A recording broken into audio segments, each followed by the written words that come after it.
Effective Teaching for the Whole Child, a presentation by Nikki Fletcher.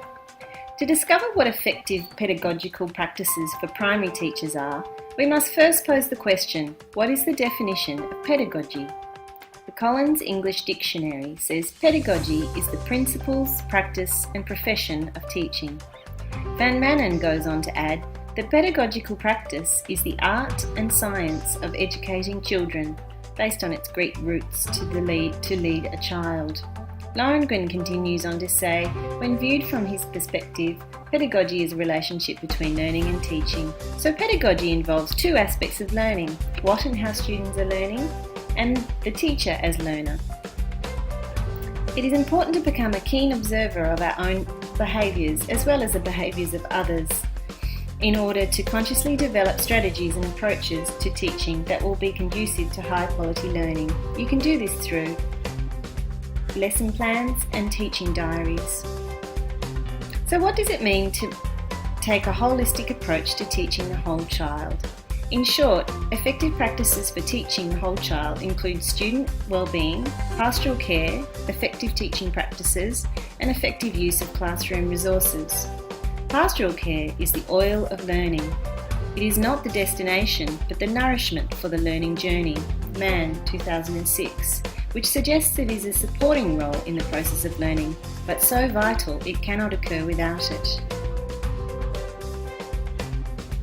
The Big Wheel of Health gives a good overview of the considerations needed for all children in your family and in our community. Here are some examples of how to create a positive culture of well-being in your classroom. The teacher greets the child with a warm handshake and eye contact each day. A great way to develop positive classroom culture is to create a group-devised set of values or golden manners. An understanding of each individual's personality or temperaments, strengths and weaknesses can help with balancing their energies and extending them towards greater balance and well-being in the class within themselves. Excellent organisation skills as a teacher make sure all children understand the learning objectives and associated concepts that have extremely well-organised resources and smooth classroom routines.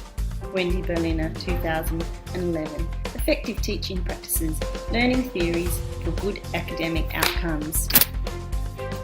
There are many learning theories available to us to inform effective teaching practices. The three I've presented here are behaviourism, cognitism and constructivism. Behaviourism relies on the teacher lecturing and the students to be more passive, sit and listen and memorise. Cognitism also relies on the memory and focuses on thinking and reflection, but acknowledges prior learning as an important building block to contextualising new learning. Constructivism finds the student in a more active role, discovering and constructing. Atherton, J.S. 2013.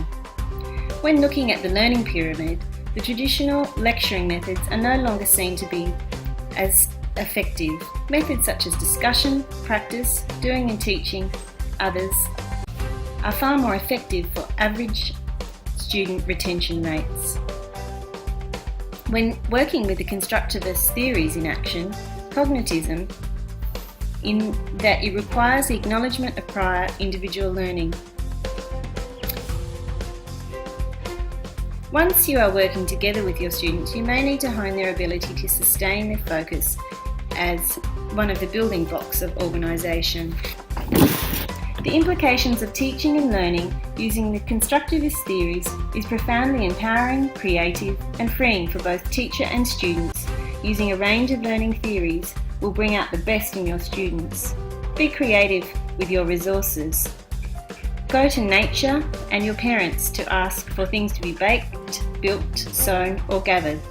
Also use your ITC computers, games and athletics, iPads and video reports and movie compositions. There are many effective practices for teaching the whole child, and it is clear that it is a two-way street. As a teacher, you are always learning and reflecting on your pedagogical practice. Certainly, student wellbeing and pastoral care play a major role, along with the learning theories and good use of classroom resources for delivering good academic outcomes. Thank you for listening to my presentation.